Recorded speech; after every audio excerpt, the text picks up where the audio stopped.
Hello class, this is lesson 5-6 about inverses of linear functions. To begin, I wanted to share that two relations are inverse relations if and only if one has points a comma b and the other has the points b comma a. So you'll find that every single point is just completely flipped.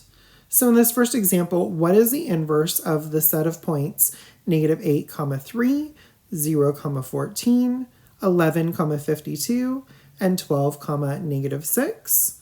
Well, it's very straightforward. I'm just going to literally flip the x and the y values.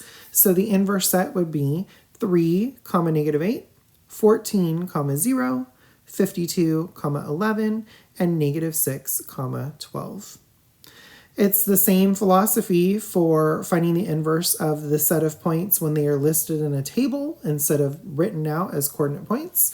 So the inverse here would be 9, -11, -2, 0.3, -8, -3, and 2, 3.5. And that's it.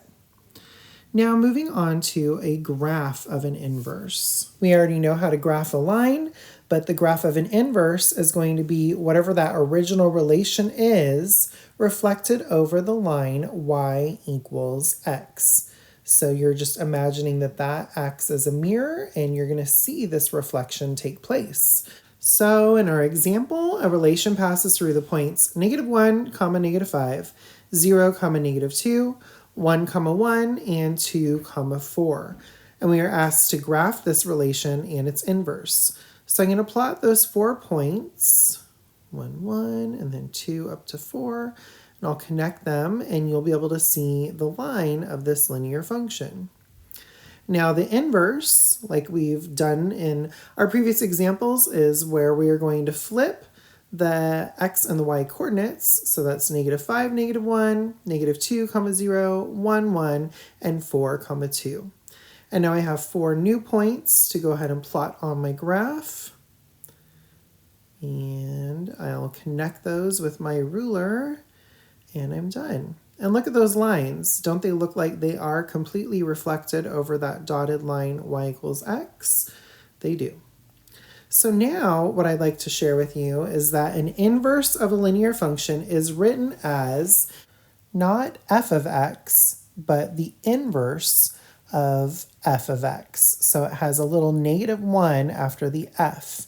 And the way that we're going to write this function is in 4 steps. First, we're going to replace the f of x with the variable y. After that, what I want you to do is I want you to swap the variables y and x in your equation. So you're literally just going to swap places for where they're at.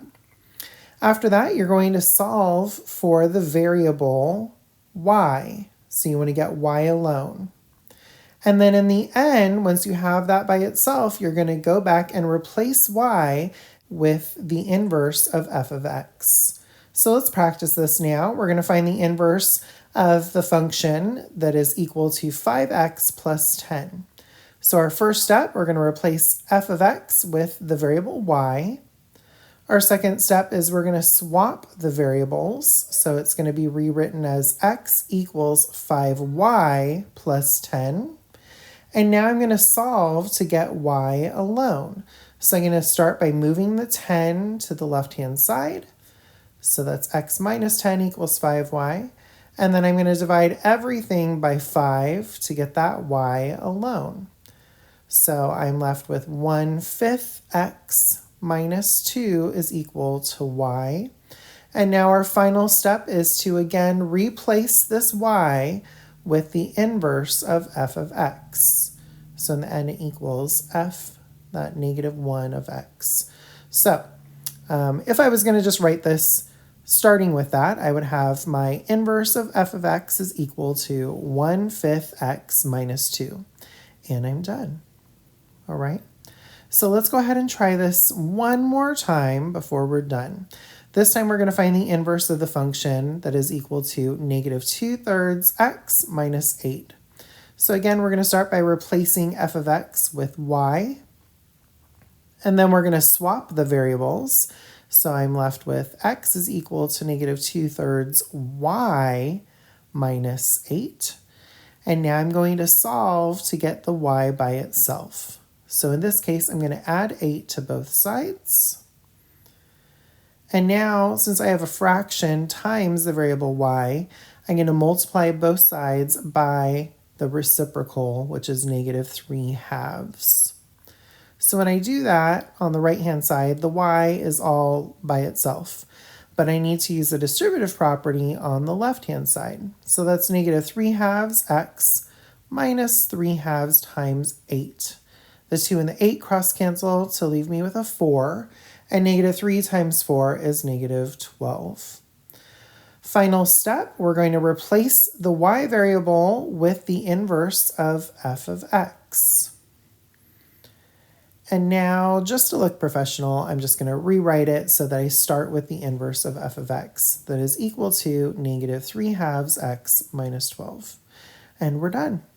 So I hope that this lesson made sense to you on creating these inverse functions. But please let me know if you have any questions when you come into class.